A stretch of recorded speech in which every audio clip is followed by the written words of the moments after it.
Hello, my name is Clantus and welcome to the clan. So without further ado, let's get into the video. Now we are continuing with part 2. This is after lunch at the North Gauteng High Court where Tumelo Madlala is busy testifying and Umshololo is on the floor cross-examining Tumelo Madlala, who is agitated at this point. And of course, because I think during lunchtime he was reminded that you need to calm down because already your testimony has jeopardized this case badly. I don't think it's jeopardized at this point. I think it's just non-existent anymore. Anyways, we will also talk about the state towards the end of today's testimony, how it tried to salvage the little that it could try to salvage. Anyways, Tumelo Madlala was testifying. We're not quite sure what Mshololo had asked him because once again, SABC and sound and picture were non-existent. It was quite funny to watch the live chat people accusing SABC and telling it needs to come and testify in court as to why they are not giving us sound. But anyways, guys, before I go any further, please do not forget to like the video. As I had mentioned earlier, that liking the video helps this channel to be discovered by even more people that might be interested in my content as well. So eventually when the sound came back, they were talking about docket number 375. Mshololo was basically telling Tumelo Madlala that a second docket has been opened and the MPA had actually written to all the defense lawyers, including the state, which it was submitted to the court at the beginning of this trial, that the MPA said it's just going to chill and wait until the current process is over, irrespective of what the outcomes are going to be, whether the 5 people that are accused of killing Senzo Meyiwa are found guilty or acquitted, they will take action thereafter. Meaning that there's a possibility now, this is Mshololo telling Tumelo that there's a possibility that you are going to be prosecuted for the death of Senzo Meyiwa. If he's aware of the letter that was written by the MPA to the defense team as well as to the state, he said yes, he was aware, and he's also very happy that such a case was open and he's awaiting. And then Mshololo wanted to know how long did it take them to take Senzo Meyiwa to the hospital. He said he was no condition of remembering or watching the time as to when they took Senzo Meyiwa to the hospital, because after the gunshot he ran to the bedroom and probably he spent some few minutes, he said, because it was not long after he came out of the room to go and he saw Senzo Meyiwa lying on the floor. In my mind I'm thinking, no, a gunshot went off. How do you know that it is safe to leave the room? I understand that he omitted the fact that he did bang on the door and Umtogo came and opened for him with a spoon. That's when he went to the living room and saw Senzo Meyiwa lying with a bullet wound on his chest. So he says it did not take that long. And then from there, I think he was trying to say he was not abandoned. Nobody abandoned Senzo in the living room dying by himself and nobody attending to him. I think that is the notion or the narrative that he was trying to clean out. But anyways, he says they took him to the hospital. And this is when Mshololo brought out an assessment report from the nurse that announced Senzo Meyiwa to have passed on. And then the nurse, apparently, well, the assessment basically says that when Senzo was brought to the hospital, he was not breathing.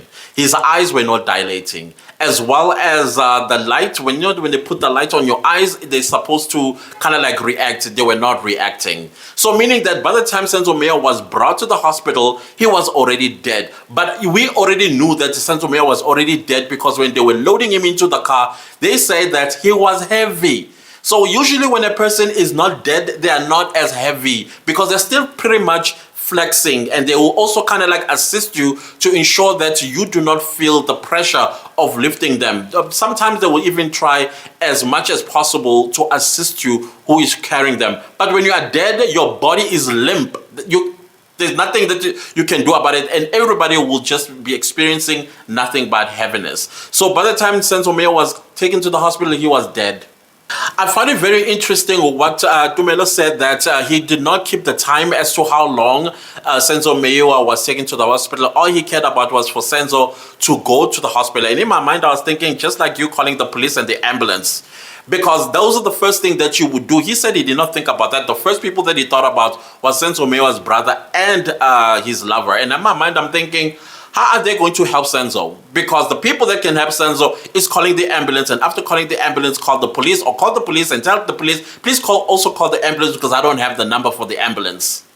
Then he was asked about the gun residue, meaning the gunpowder, if they were taken from him. He said he doesn't remember. All he remembers is that they did some saliva swabs and they did other things that he did not understand. And some of those people were wearing overalls. I think he was talking about protective gear because they were forensics. And of course, Msholo did not want to go any further with this question because he kind of like answered her question. He continued to say that they even took their cell phones and they were put in evidence bags and then sealed off. Nothing else that he remembers that they did. Then it went back to identification. He was asked that, is it possible that since this case has been up for plus or minus 9 years, that there's a possibility that some things would fade away, like memories will fade away. Then he realized that they're trying to go back to the fact that I pointed out accused number 2, and then he stood and said, but then my eyes as well can be a credible record because I can see the accused who is sitting there in the dock. That is the same person that was intruder number 2. And then Mshololov pressed further with this one and said, part of your memory will not remember some of the things that you wrote in your statement. And he said, yes, that is very much possible. That is why he's having issues with some of the statements where they put things that he did not say, like a revolver, being a .38 special and things of that nature, which this kind of like gave the state, I think, an idea from the testimony that was happening during the course of the week, because Tumelo has been on the stand for the past 3 or 4 days, and of course the state was listening, and then he realized that some of the statements, yeah, we can win something, and watch and see what the state does at the end. And sticking to identity, he was asked about if he was invited to an ID parade. He said yes, he was invited to the ID parade, and he was invited with Kelly Khumalo, Zandi Khumalo, as well as the mother and Togo, but he did not identify anybody from that ID parade. Then it came to Chicco Twala offering Kelly Khumalo a holiday after all of this had happened. And then he said yes, it happened in Malberton. They were in the kitchen, and then the kitchen is open plan, and he could hear the conversation between Kelly Khumalo and Chicco Twala. And this is when Chicco Twala offered Kelly Khumalo a holiday. He was asked what time Chicco Twala had come to Malberton. He says he's not quite sure, but it was probably mid-morning, the night after the incident had happened. But he says he's not sure if it was on a Monday or it was on a Tuesday when Chicco Twala came to Malberton and offered Kelly Khumalo a holiday. If you remember very well, Senzo Meyiwa was still laying dead at that hospital in Vosloorus. He was not transferred yet when Chicco Twala was busy giving Kelly Khumalo a holiday. To me, if I'm reading between the lines, he was like, listen, you, your sister, your mom need to skip the country.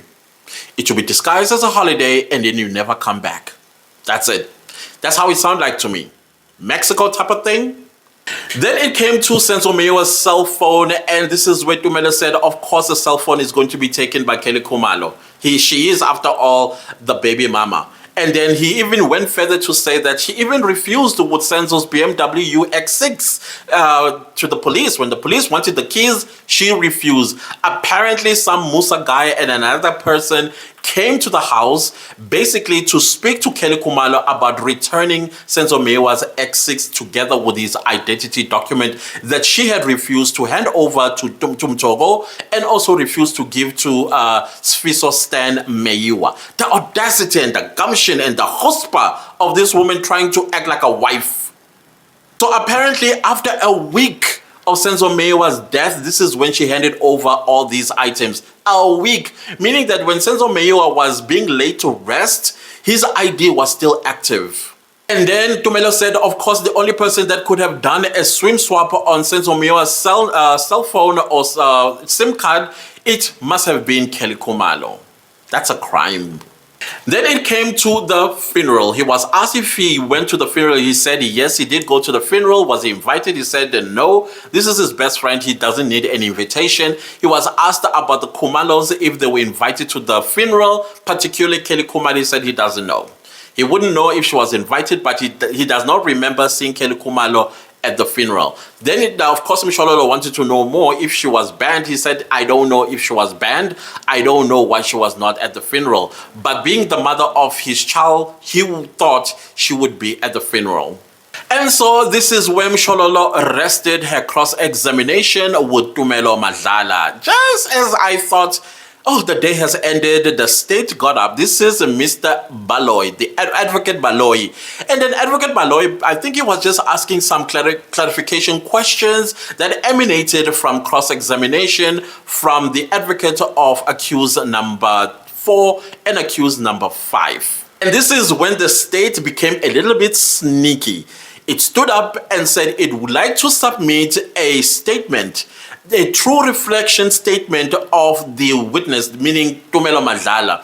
Tumelo Madlala kept saying that there are some things that the police that were taking down his statements would be adding words that he did not say. For example, like the revolver, like it was a .38 special. All of those guns he doesn't know anything about. And so the state felt that it is unfair that this type of statement would be submitted into evidence into court. Of course, the defense team were up in arms. They're like, no.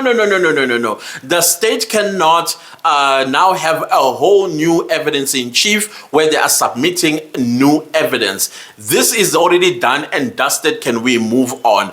The judge then stood up and said, okay, what's the prejudice if the state does submit this evidence into court? This is now exhibition V2. And they said no, but they couldn't find any reason, or they couldn't I don't think they could even define what was the prejudice in the state submitting a V2 as an evidence into the court records. But eventually, because they failed to state the prejudice of this submission, the judge then ruled that that exhibition V2 will be accepted into evidence. And this is when, of course, Tumelo Madlala got the opportunity to tell the court that he did not mention anything about the types of gun because he knows nothing about the gun. Clearly, the policeman that was taking his statement is a person who's familiar with guns and knows guns, and this is something that he does know nothing about. Then I thought, okay, then what was the defense's up and arm about? But then at the same time, I understood. But I think after listening, they were like, come on, this is here nor there. This is just a little correction, but Tumelo has already destroyed the state's case, irrespective of what the state tries to do to correct this and that here and there. Because at the end of the day, Tumelo said he did sign on the statements that he had written, irrespective of what the content was or terminologies that were used. And the state felt that, okay, let's correct this, and then you get the opportunity to tell the court what exactly did you tell the officers that took your statement. And that was just the end. And then the judge asked the defense lawyers if they wanted to cross-examine the witness. They all said no. They have no questions for this witness. At the later stage, you didn't realize that, okay, this was frivolous exercise, I think, by the state. But anyways, it was. And that was it. And then, of course, the state asked the judge that if he could call his next witness because it was already after, if he could call his next witness for tomorrow because it was already after 3. And of course, the court adjourned. So if you like this video, give it a like. If you didn't like the video, give it a like. Anyways, do subscribe to my YouTube channel if you have not subscribed yet, and don't forget to click the bell notification so you get notified every time I upload a new video. My super thanks are turned on, and thank you so much to everybody that's super thanking this channel. I love y'all. And also leave me a comment down below, and also leave me a comment down below. Let me know, what did you think about the submission of exhibition V2? Do you think it was fair or unfair to the defense? And also don't forget to share this video far and wide, and I thank you all so much for watching. I love you. Goodbye.